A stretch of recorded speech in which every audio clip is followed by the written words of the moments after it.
Well, today looks like a nice fine sunny day. A little bit of cloud, but things can change around here. On the previous video, which from the point of view of when this one will go up was last Friday, or from this perspective yesterday, I said that we'd have 90 millimetres of rain by 9 AM. Well, we had another 25.8 across the rest of the day for a total of 115.8 millimetres. That's not a bad day. So for January we've had, as of the 19th, we had 328 millimetres of rain. So yeah, it truly is a wet season. The rain's soaked in a bit since yesterday, and you can see that the next paddy over is, or the next two paddies over have been planted and up there, so it's really only this one and the next one that are yet to be planted, so they got that done quick. They actually have covered that gap there now, so that's good. So that should be fully sealed now.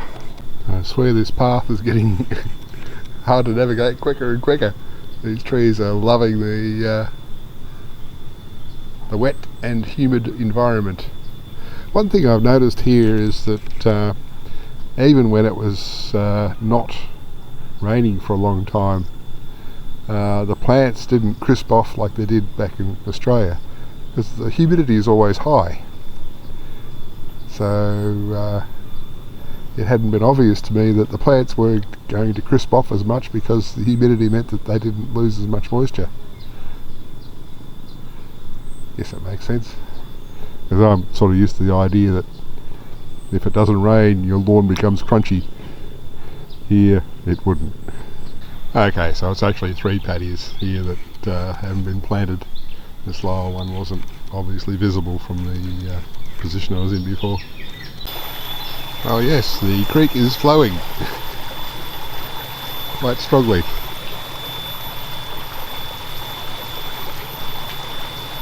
So that whatever it is there, whether it's a dam or a bridge, it's hard to know, is being overtopped. So there'll be a murky stream of water flowing out to sea from the river mouth. And some of it's coming from our canal system here. Well, one problem with areas like this that stay wet is you get the growth of algae, nice green algae, and that gets bloody slippery. So I have to be very, very careful walking over areas like that, otherwise I'm going to end up flat on my back. Well, it's Sunday, so it's time to go and do my regular Sunday ritual of draining the pressure accumulator and checking the fuel level on the genset. And we've had a little bit of rain today. Yesterday was the 20th, and that was the second day of the month with no rain. So yeah, we're doing well for the rain this month. We do appear to have finally won the sparrow war inside the shed here. No sparrows inside for several days, so that seems to be despite the signs at the front door there. So yeah, I've got ideas what to do about that, which I'll do later, but perhaps I'll wait until I've done those before I go on to do a thorough cleaning in here and cleaning up all of the remnant sparrow poo. Well, time to go and drain the pressure accumulator. Jabota told me we haven't completely won the sparrow war, because we've still got one that's got into the enclosure at the end here. Can't get out, it appears, but that's okay. I'm not going to help them. They can stay in here and starve for all I care. These paddies at the end here have been planted since I took camera shots yesterday, and they're currently working on final one there. Yeah, I think I'm going to have to do something about drainage for this path, because that becomes hazardous. You get a build-up of algae there, and that's very slippery. So I think what I could do is set up a slope using boards or something, so I can set the angle grinder on it at this end at very shallow depth, and then get deeper as I go towards the far end there, and cut a slot in the concrete for it to drain along. Don't need fast drainage. I noticed a drip of water come from the bottom of this switch box here. Now that's a concern. There goes another one, because I don't really want water in there. And I put this plastic shroud over the top to stop rain coming down from on top. I think what must be happening is it's coming through the screw holes where that screws into the side of the tank. Now that wall's 200 mils thick, so I haven't penetrated very deep into that, but that might just be a thinner place where it can come through. I'm going to have to take the cover off that and have a look to see what's going on inside. Fuel gauge on the genset's down a little bit, so I've only got a little bit in one of the drums. I might as well come and top this up, and then Azra can take the drums out for refilling, hopefully after getting the sludge out of the bottom of them. I didn't like the look of that. Well, I'll get to that switchboard later, because I'm starting to get hot. I topped up my diesel tank with what was left in those, and I'll point out to Azra that there's sludge in the bottom of at least one of those, possibly two, that I'd like to be removed before they're refilled. Not quite sure where you get rid of waste diesel here, but yeah, I'm back to the house to cool down. Now this thing continues to make noises, which worries Jabita. Well, my take on it is, hey, it's working okay apart from making those funny noises, so let it continue making, there you go, continue making funny noises until it fails. Then I'll swap in the spare. But yeah, a little bit strange. Well, we had some excitement last night. That automatic transfer switch sitting on top was the one that was in there when I last videoed. It was the one that was going zzz every so often. So since it was only doing that when it was on automatic mode, I thought, okay, well I'll just set it to manual mode, and then in the evenings I'll switch it back to auto so I can do its switch over to the PLN later that night, and in the mornings I'll switch it back to manual after it's switched back to drawing power from 2C. So last night I came out here and switched it to auto, and I went no, well, ain't good. All the lights went off because they're all in the old switchboard. All the house lights in, or everything in Lisa's house went offline because it comes from this switchboard as well. So well, that's not good. Put it back in manual and switch both ways, nothing happening. So okay, the thing's died. Good, I've got a spare. So went and got the spare, and Azra and I changed it over, and connected power from there and connected power from there, and nothing. Well, we had power here, but we had no power to the switchboard. So I got a multimeter and checked the output terminals in this thing, and yes, we had power there. So open up that box, and one of the lines going to the old switchboard had fused at the connector and was open circuit. So okay, isolate power again there, isolate power there, and fix up the connector, and eventually that worked. So now we're back into normal operation, and since this one doesn't go every so often, I'm going to go and remove my calendar entries telling me to switch it to manual and back again. So yeah, but having found that The problem was up in that box. That means that probably after we had fixed that connection, this old one would have still worked okay, apart from the fact that it was the one that was going periodically, and yeah, it was bound to fail. So I've asked Lizu to order a replacement spare, and because I'm now paranoid, a second one as well. So 2 of them. They're only what, $33.50 each, so I can live with that. But what I might do sometime is get together with Azra, and we've got 6mm wire running from this up to that junction box up there, and I'm thinking, okay, well, why don't we, for power to the old switchboard, run 6mm wire all the way and not have a connector in there, and we can do the same for power from the PLN, and that would only leave the connectors in there for power from 2C. Yeah, that's a project for another time.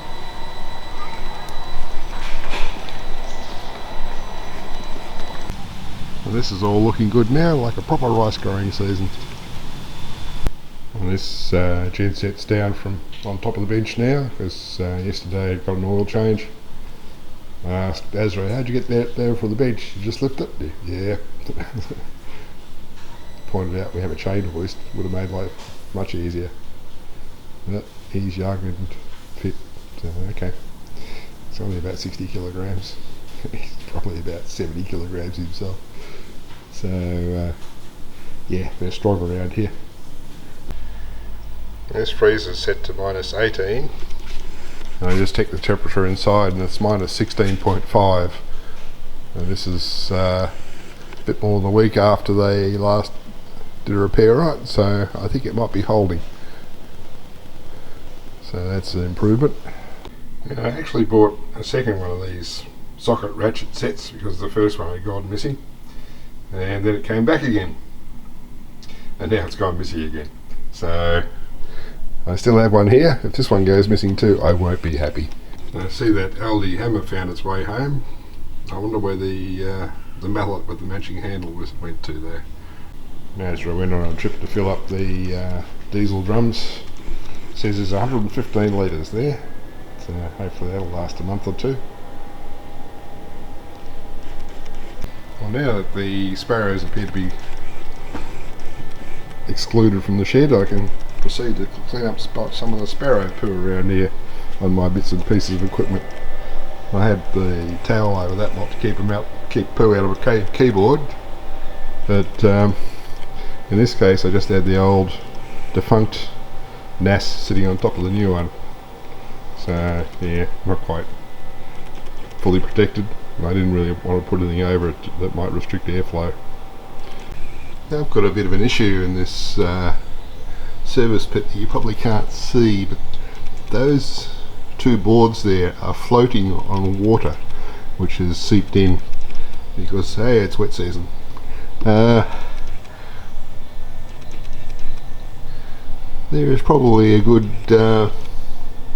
metre of water in there, and I've got to figure out how I can get that out. I don't want the level to come up as far as the bottom of these grates, because that'll cause them to rust more than they would otherwise. So I've got to see if I've got a spare pump. I think I've got 12-volt pumps around here somewhere or other that might be able to be used for this. I'll have a bit of a look. I've got this style sort of sump pump, but I'm not going to be able to get that through the grate, and I don't have Azra here to help me lift that end grate out. If the compact track loader wasn't there, I'd use the hoist to hoist out the one at this end to get good access, but that doesn't run, does it? Issue for another day. So keep looking, Bruce.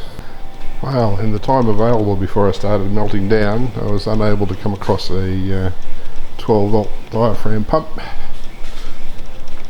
so I might have to get on the Shopee and see what I can find as a solution.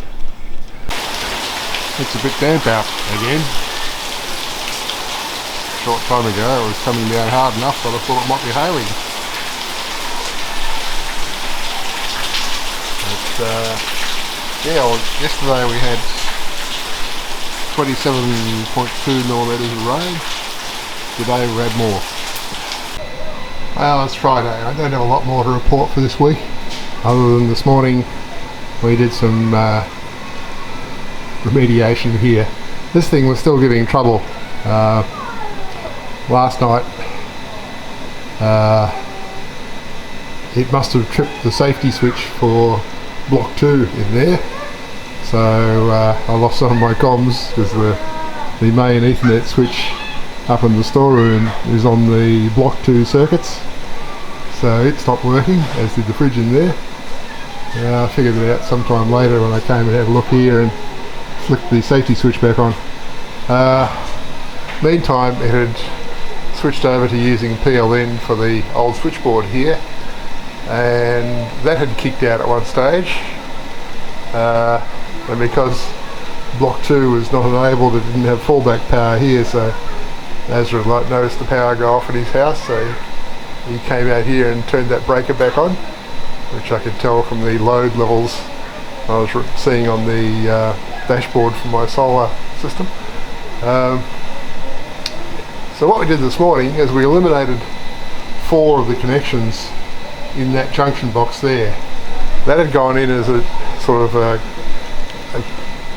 lowest impact way of converting from a manual cutover switch I had up to the top right of that. But those connectors in there were problematic. So now those red and black wires you see there, they're 6 square millimetre cross section. They run all the way from the bottom here and on the terminals of the